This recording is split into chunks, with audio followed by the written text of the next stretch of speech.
आपका जन्म किसी गरीब परिवार में हुआ है या किसी अमीर परिवार में, वो आपके हाथ में नहीं था। लेकिन जब आप इस दुनिया को छोड़कर जाएं, तब आपके परिवार की कंडीशन क्या होगी, ये सिर्फ और सिर्फ आपके हाथ में है। इस दुनिया में परेशानी, मुसीबतें सबकी लाइफ में आती हैं, लेकिन कुछ लोग ऐसे भी होते हैं जो इन मुसीबतों को भी अपने सामने झुकने पर मजबूर कर देते हैं। आज हम इस वीडियो में ऐसे ही एक व्यक्ति के बारे में बात करेंगे जिन्होंने अपने दम पर और अपने नाम से 22 लाख करोड़ की कंपनी बना दी। हम बात कर रहे हैं लुइस विंटन की। लोग कामयाब लोगों की कामयाबी को देखते हैं, लेकिन उस कामयाबी के पीछे के संघर्ष को, रात दिन की मेहनत को कोई नहीं देखता। लुइस विंटन का जन्म 1821 में फ्रांस के एक छोटे से गांव में हुआ था। इनका परिवार बहुत गरीब था।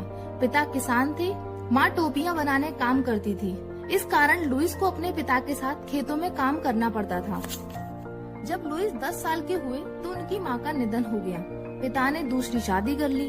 उनकी सौतेली माँ बहुत खराब थी। वो लुइस को ना ठीक से खाना देती थी और काम भी बहुत कराती थी।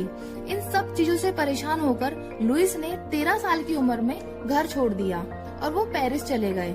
पेरिस पहुँच तो गए, लेकिन उनके पास ना तो खाने के लिए कुछ पैसे थे और ना ही सर ढकने के लिए कोई जगह। बहुत कोशिशों के बाद उनको आर्टिस्ट और कारीगरों के साथ काम करने का मौका मिला। उनको इस से ज्यादा पैसे नहीं मिलते थे, इस कारण उन्हें अपनी रातें दुकान के बाहर बितानी पड़ती थी। कुछ टाइम के बाद पेरिस में ट्रेन की शुरुआत हुई। ट्रेनों में बहुत लोग सफर करते थे, लेकिन उनको सामान लाने और ले जाने में बहुत दिक्कत होती थी। लुइस विंटन ने इस बात को नोटिस किया और लकड़ी के बड़े बड़े बॉक्स बनाना शुरू किए। इनका काम सभी लोगों को बहुत पसंद आया, इसलिए बहुत फेमस हो गए। इसी कारण फ्रांस की महारानी ने लुइस को अपना निजी बॉक्स मेकर बना लिया। यहाँ काम करते हुए लुइस ने अपनी शॉप खोली और इस तरह शुरुआत हुई लुइस विंटन की, जिसे हम एलवी के नाम से जानते हैं। लुइस ने चमड़े और कैनवास के बैग बनाना शुरू किए, जो लोगों को बहुत पसंद आए। इनकी डिमांड बढ़ी तो लुइस ने हैंड बैग भी बनाना शुरू किए और उनके बेटे ने उन बैगों में लॉक का आइडिया दिया, जिससे उन बैगों की डिमांड और बढ़ गई। लेकिन कहते हैं ना, मुसीबतें कभी भी आ सकती हैं और अच्छा समय कितना भी अच्छा हो, वो बदलता जरूर है।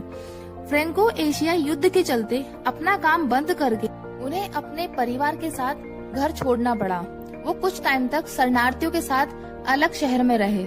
जब युद्ध समाप्त हुआ तब वापस वो अपने शहर लौट आए, लेकिन तब तक सब कुछ नष्ट हो गया था। उन्होंने फिर से शुरुआत की और 6 महीने में ही इनका काम बहुत अच्छा हो गया। लुइस ने अपने बैगों पर प्रिंट कराना शुरू किया। इस कारण लुइस के पास देश से ही नहीं, अब विदेशों से भी ऑर्डर आने लगे और लुइस ने थोड़े समय बाद लंदन में भी अपना शोरूम खोल लिया। और इसी के साथ शुरुआत हुई लुइस विंटन ब्रांड के पूरी दुनिया में विस्तार की। आज एलवी लग्जरी फैशन फेहरिस्त में पहले स्थान पर आती है, जिसकी मार्केट वैल्यू 22 लाख करोड़ से भी ज्यादा है। एक अनाथ बच्चा जिसके सर पर छत भी नहीं थी, उसने 22 लाख करोड़ की कंपनी खड़ी कर दी। तो सोचिए आप क्या कुछ नहीं कर सकते। Thank you so much guys. अगर आपकी वीडियो अच्छा लगा तो प्लीज इसे लाइक करें, शेयर करें। अगर आप चैनल पे नए हैं तो चैनल को सब्सक्राइब करें।